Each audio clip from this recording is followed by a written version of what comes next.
अस्सलाम वालेकुम, welcome back to my channel. कैसे हैं आप सब? उम्मीद करती हूँ आप सब खैर आफियत से होंगे। आप सबको एक मर्तबा फिर रमज़ानुल मुबारक की बहुत बहुत मुबारक हो।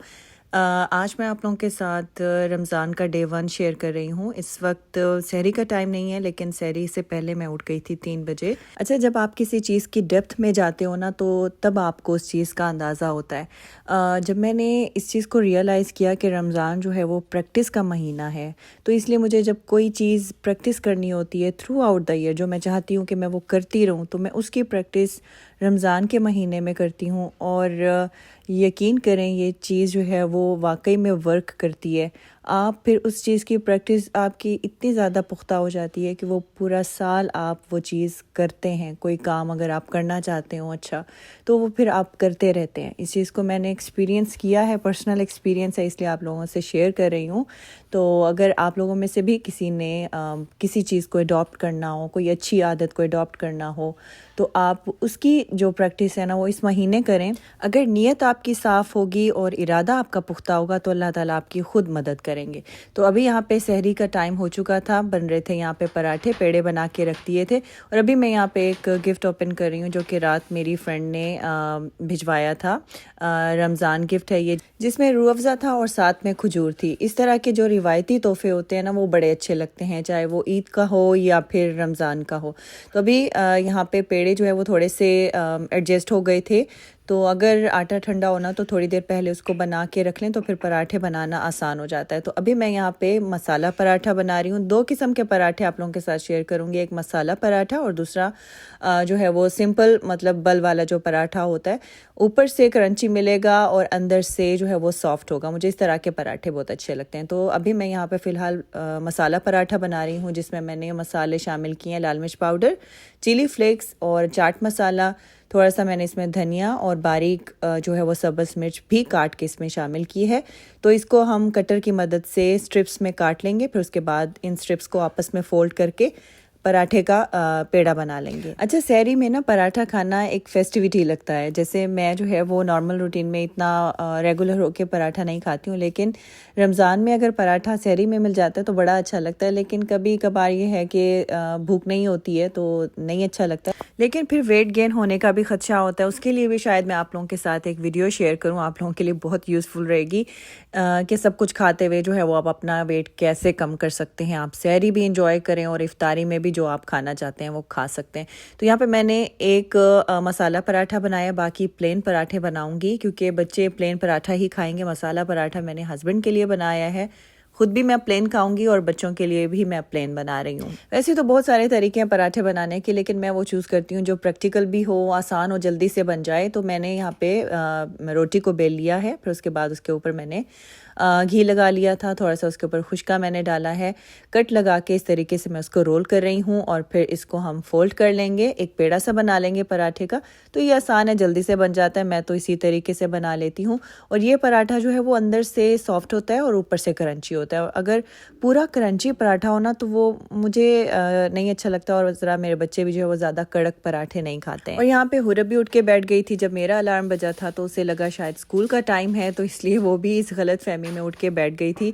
उसे समझ नहीं आ रही थी कि ये स्कूल टाइम है या फिर खाने का टाइम है, मैं खेलूं या फिर सोऊं। तो मैंने उसको कहा कि अभी आप जाके सो जाएं, ये सहरी टाइम है। लेकिन अभी उसको जो है वो ठीक तरीके से बात जो है वो मेरी नहीं समझ आ रही थी। तो अभी बस पराठे बनने लगे हैं, बाकी बच्चे तो सो रहे थे। और अच्छा, मैं सारे पराठे बना लूँगी। हस्बैंड का जो पराठा है मैं आखिर में बनाती हूँ, उनको मैं ताज़ा ताज़ा रोटी देती हूँ, और पराठा तो स्पेशली मैं उसी वक्त ही तवे से उतारती हूँ जब वो आके लाउंज में बैठ जाते हैं। एक रात पहले मैंने बीन्स बनाए थे, तो पराठे के साथ बीन्स बहुत अच्छे लगते हैं। तो वो बिल्कुल वैसे के वैसे रखे हुए थे, क्योंकि रात में बच्चों ने कुछ और खा लिया था। तो इसको मैंने सहरी में इस्तेमाल किया, साथ में योगर्ट है, और बस इसी के साथ जो है वो हमारी सिंपल सी सहरी हो जाएगी। अभी जो है वो हस्बैंड का पराठा भी मैंने डाल लिया था, बच्चे भी उठ के आहिस्ता आहिस्ता आ रहे थे। अच्छा, रोज़े का पहला दिन हो ना, तो फिर आपको बहुत फिक्र लगी हुई होती है कि कहीं आपकी सहरी इफ्तारी जो है वो लेट ना हो जाए। लेकिन अल्लाह का शुक्र है, सब कुछ टाइम पे बन गया था। बाज़ों का जो है वो आपको अल्लाह ताला की तरफ से ऐसी मदद मिलती है, आपके सारे काम जो है वो स्मूथली हो जाते हैं। हस्बैंड कुरान पाक पढ़ रहे थे, उनका पराठा रख के मैं उनको बुलाने के लिए चली गई थी और बच्चों ने भी अपने कुरान पाक के पेजेस जो है वो डिवाइड किए हुए हैं कि हर नमाज के बाद इतने पेजेस पढ़ने हैं ताकि अपना कुरान पाक जो है वो कंप्लीट कर सके। तो मैंने तो कुरान पाक जो है वो पहले से शुरू किया हुआ था। अल्हम्दुलिल्लाह मैंने पिछले साल जो है ख़ुद से ये प्रॉमिस किया था कि जो कुरान पाक है वो सिर्फ़ रमज़ान में नहीं पढ़ना है। मैं जिस तरीके से रमज़ान में पढ़ रही थी उसी तरीके से मैं इसको कंटिन्यू रखूँगी और अल्लाह ताला का बड़ा करम है, बड़ी मदद मुझे मिली। 1 पेज, आधा पेज जितना भी हो सका मैंने उसको थ्रू आउट द ईयर जो है वो पढ़ने की कोशिश की है और मैं जो है वो तकरीबन 23 पारा तक पहुंच गई थी। तो अभी उसको मुकम्मल करूंगी, फिर उसके बाद जो है वो एक और शुरू करूंगी। और इसके अलावा मेरा भी बाज़िद थी कि उसे भी रोज़ा रखना है, तो उसके लिए मैं यहाँ पे चूरी बना रही थी। मैंने कहा शर्त यह है कि आपको हैवी खाना होगा, फिर ही आप जो है वो रोज़ा रख सकती हैं। तो उसको मैंने चूरी बना के दे दी थी और अभी सब ने सहरी कर ली थी। और जो लेफ़्ट ओवर फूड था इसको मैंने रैप करके फ्रिज में रख दिया था। अब किचन जो है वो साफ़ कर लूँगी, फिर उसके बाद बर्तन धो के नमाज का जो है वो टाइम हो चुका हुआ था, नमाज पढ़ लेंगे। रमज़ान में बच्चों के स्कूल की वजह से रूटीन काफ़ी ज़्यादा डिफ़िकल्ट हुई होती है। अभी भी मैं आप लोगों को बताऊंगी कि किस तरीके से रूटीन चल रही है। स्लीपिंग पैटर्न जो है वो आपका बहुत ज़्यादा डिस्टर्ब हो जाता है। 6 बजे नमाज, सहरी, कुरान पाक पढ़ के जो है वो फ़ारिग होते हैं। फिर उसके बाद मीरपुर अपने जाना होता है 8 o'clock स्कूल, तो उनके लिए मैं 7:30 उठती हूँ और फिर उशना हुसैन ने 8:40 पे जाना होता है। तो बच्चों को स्कूल भेज के 9 o'clock मैं फ़ारिग होती हूँ, फिर जाके कहीं लेटती हूँ और फिर बच्चों को वापस आना होता है। 1:30 पे जो है वो बच्चे वापस आते हैं। तो 9 से लेकर 1 o'clock तक मैं अपनी नींद मुकम्मल करती हूँ। फिर उसके बाद से जो है वो हुरब मीरब को अटेंड करती हूँ। तो इस तरीके से जो है वो रूटीन आपकी चल रही है।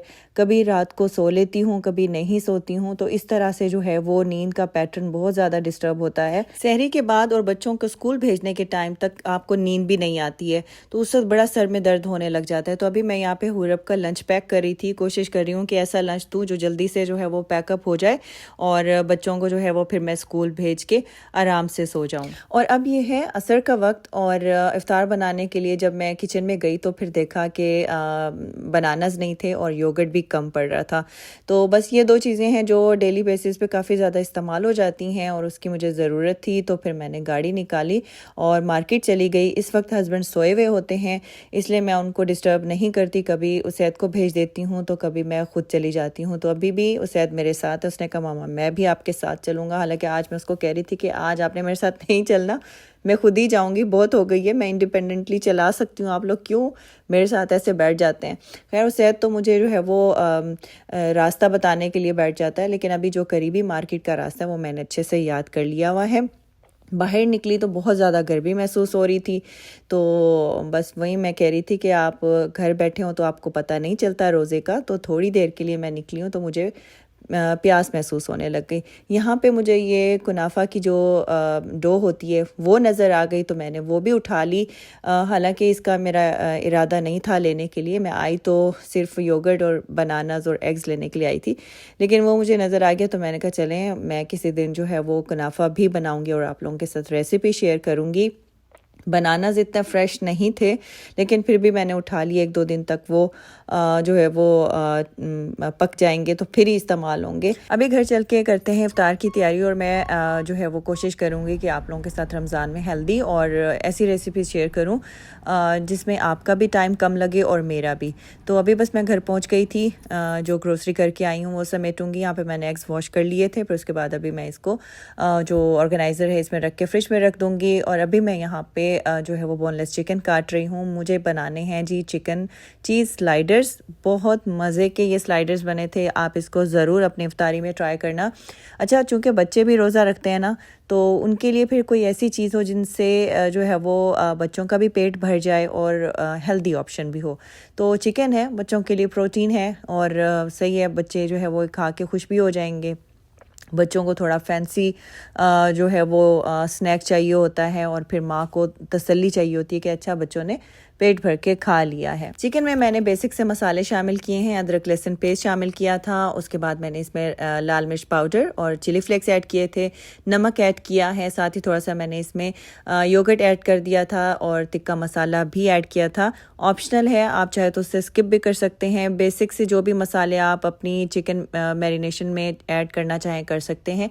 चिकन को पकने के लिए रख दिया था, साथ ही मैं यहाँ पे फ्रूट चाट बनाने के लिए आ गई थी, तब तक ये चिकन भी कुक हो गई। इसके मज़ीद इस तरीके से मैं छोटे छोटे पीसेस कर लूँगी, इस तरीके से फिलिंग करने में आसानी रहेगी।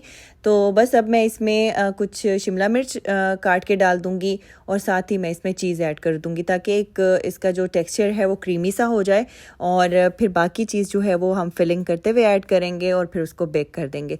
तो बस यहाँ पे अब मैं चीज़ ऐड करने लगी हूँ, जितनी आपको अच्छी लगती है आप उतनी ऐड करें, लेकिन इस पॉइंट पे आपको इतनी ज़्यादा ऐड नहीं करनी, और नीचे जो स्टोव है वो भी बंद होना चाहिए, वरना चीज़ जो है वो फिर पकने लग जाएगी। बस हमें इतना वो करना है कि ये मेल्ट हो जाए।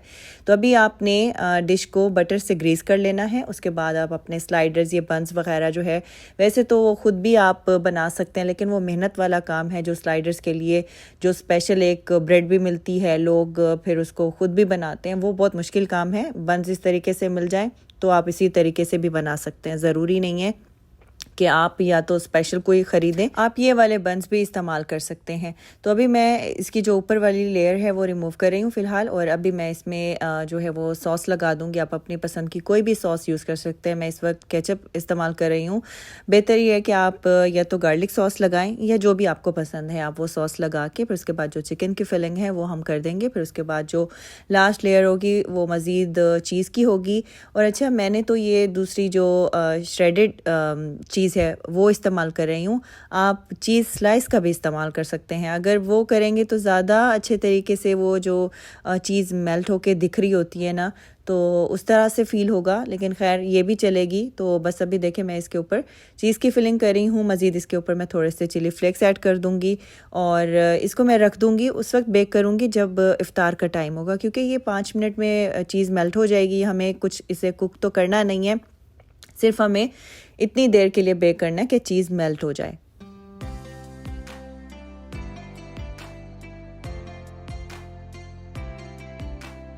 और साथ ही मैं बना रही हूँ आलू के पकोड़े। जो आज का मेन्यू है ना वो बच्चों का फेवरेट है, बच्चों को आलू के पकोड़े बहुत अच्छे लगते हैं। तो अभी मैं राउंड शेप में पोटैटोज़ को काट लूँगी। वैसे अगर पोटैटोज़ एक साइज़ के हों तो ज़्यादा अच्छी बात है, ज़रा अच्छे दिखेंगे, सभी सेम साइज़ के होंगे, लेकिन मेरे पास डिफरेंट साइज़ के थे। जो छोटा साइज़ है वो ज़्यादा बेहतर है पोटैटो का, उससे ज़्यादा अच्छा दिखता है। तो बस मैंने ये काट लिए हैं। इसका भी एक प्रोसीजर बाकी है। आपने काट के इसको धो के आपने इसको ठंडे पानी में कुछ देर के लिए भिगो के रख देना है। फिर उसके बाद हम इसको इस पानी से निकाल के इसको किसी टॉवल या जो किचन क्लॉथ होता है उस पर ड्राई कर लेंगे। जब तक पोटैटोज़ पानी में हैं तो हम इसका मिक्सचर तैयार कर लेते हैं। मैंने कुछ बेसन लिया है, आप अपने पोटैटोज़ की क्वांटिटी के हिसाब से ले सकते हैं। साथ ही मैंने इसमें 2 टेबलस्पून के जितना चावल का आटा लिया है, चिली फ्लेक्स ऐड किए हैं, हल्दी ऐड किया, थोड़ी सी अजवाइन ऐड की है, लाल मिर्च पाउडर ऐड किया है। पानी डाल के आपने इसका इस तरह से मिक्सचर तैयार कर लेना है, और फिर उसके बाद हम इसमें थोड़ा सा सब्ज़ धनिया ऐड कर देंगे। और फिर आप इसके बाद जो है वो देखिए, मैं इस तरीके से पोटैटोज़ को ड्राई कर रही हूँ। इसका हमने अच्छे तरीके से पानी खुश्क करना है। तो बस जब आप इसको ड्राई कर लें फिर बेसन वाले मिक्सचर में डिप करके ये जो पकोड़े हैं वो फ्राई कर सकते हैं। आप इस स्टेप को स्किप भी कर सकते हैं। मैं बाजू का ऐसा भी करती हूँ, जस्ट टिश्यू से वाइप कर लेती हूँ और फिर फ्राई कर लेती हूँ। अगर आपको मेहनत वाला लग रहा हो तो आप इसको स्किप कर दीजिएगा। लिटिल हेल्पर्स, इनको कोई और हेल्प करानी हो या नहीं करानी हो, लेकिन मिक्सिंग वाली हेल्प तो इनकी फेवरेट है, राइट? मिक्स करना क्यों अच्छा लगता है आप लोगों को? हाँ मीरा, नहीं बेकिंग नहीं हो रही है, यहाँ पे ये बेसन मिक्स कर रही है और ये जो है वो योगर्ट मिक्स कर रही है। दही बड़े मैं बनाने लगी हूँ, मिक्स कर रही थी तो ये लोग आ गए, लेकिन साथ साथ में आप लोग मिक्स कर रहे हैं। चले बस अब आप लोग जा सकते हैं, ठीक है? Mama, I want to make smiley face. Lego. Okay. Look, wait, guys, wait, look, I'm gonna make smiley face. Okay, make it. भले मैंने बना लिए थे तो अभी मैं उसमें ग्रीन चटनी ऐड कर रही हूँ, साथ ही फिर दही शामिल करके उसके ऊपर ज़ीरा पाउडर और चाट मसाला, लाल मिर्च पाउडर ऐड करके और थोड़े से ऊपर सजावट के लिए मैं वो अनार के दाने भी कुछ शामिल कर दूँगी। वैसे टेस्ट में भी अच्छे लगते हैं, ज़्यादा नहीं ऐड करने चाहिए, वो भी फिर एक अलग सा टेस्ट बन जाता है। तो इस तरह से थोड़ी डेकोरेशन में भी अच्छे लगते हैं और टेस्ट भी अच्छा लगता है। तो ये फ्रिज में रख दूँगी और अब जो है वो फ्राइंग वाला काम कर लेते हैं। तो सबसे पहले मैं यहाँ पे रोल फ्राई कर लूँगी, उसके बाद पकोड़े फ्राई करूँगी। पकोड़े अगर पहले फ्राई कर लेना तो जो ऑयल होता है ना वो मैसी हो जाता है, तो इसलिए फिर मैंने पहले रोल फ्राई किए हैं, उसके बाद जो है वो मैं आलू के पकोड़े फ्राई कर लूँगी। अच्छा, पहली इफ्तारी आपकी बड़ी एहतमाम वाली होती है, उसमें आपका दिल भी कर रहा होता है बनाने को और आपको एनर्जी भी मिली हुई होती है कि अच्छा ये भी बना लूँ वो भी बना लूँ, लेकिन जैसे ही दूसरा दिन गुजरता है तो आपकी दूसरे दिन ही थोड़ी एनर्जी जो है वो डाउन हुई हुई होती है। और बस अभी मैं पकोड़े भी फ्राई कर रही हूँ। आलूओं को मैंने जो बेसन का मिक्सचर है उसमें डिप करके फ्राई कर लिया है। अच्छा, आपने इसको ज़्यादा बेसन में कोट नहीं करना वरना ये थिक से पकोड़े जो है वो बनेंगे। इस तरीके से आपको क्रंची भी दिख रहे हैं और मज़े के बन गए थे, लेकिन इसके ऊपर थोड़ा सा ऑयल रह जाता है बड़े, तो वैसे इसको अवॉइड करें, बेहतर है। तो बस अब जो इफ्तारी का टाइम है वो नज़दीक था और वैसे फ्राइंग का जो काम होता है वो इफ्तारी के नज़दीक ही हो रहा होता है ताकि गरम गरम चीज़ें ये खाई जाएं। तो अभी बस मैं तमाम चीज़ों को डिश आउट कर लूँगी और जो स्लाइडर्स थे वो भी मैंने बेक होने के लिए रख दिए थे और अभी मैं इनको बटर से थोड़ा सा ग्रेस कर लूँगी। बटर में मैंने थोड़ा सा सब्ज़ धनिया काट के डाल दिया था। इस तरीके से जो स्लाइडर्स की लुक है ना वो थोड़ी सी शाइनी हो जाएगी। जब आप किसी चीज़ को बेक करते हैं ना तो उसकी ऊपर वाली लेयर थोड़ी सी ड्राई हो जाती है, तो अगर आप इसको बटर से ग्रीस कर देंगे तो एकदम से शाइनी हो जाएंगे। तो अभी बस यहाँ पे बच्चे आ गए थे मेरी हेल्प कराने के लिए, टेबल पे इफ्तारी लगा रहे थे और साथ ही नेबर्स की तरफ से भी कुछ इफ्तारी आ गई थी, तो वो भी हम लोगों ने टेबल पे रख दी। ये नेबर्स की तरफ से इफ्तार आया माशाल्लाह। इसमें ये रख देते हैं। तो गाइज़ ये था रमज़ान का पहला दिन, सहरी टू इफ्तार। मैंने आप लोगों के साथ व्लॉग शेयर किया है। अगर आप लोग चैनल पे नए हैं तो चैनल को सब्सक्राइब ज़रूर कीजिएगा और लाइक भी ज़रूर कीजिएगा। मिलती हूँ आपसे नेक्स्ट व्लॉग में, तब तक के लिए अल्लाह हाफिज़ एंड टेक केयर। कैसे बने हैं? So crunchy. मज़े के? Spring rolls are my favorite.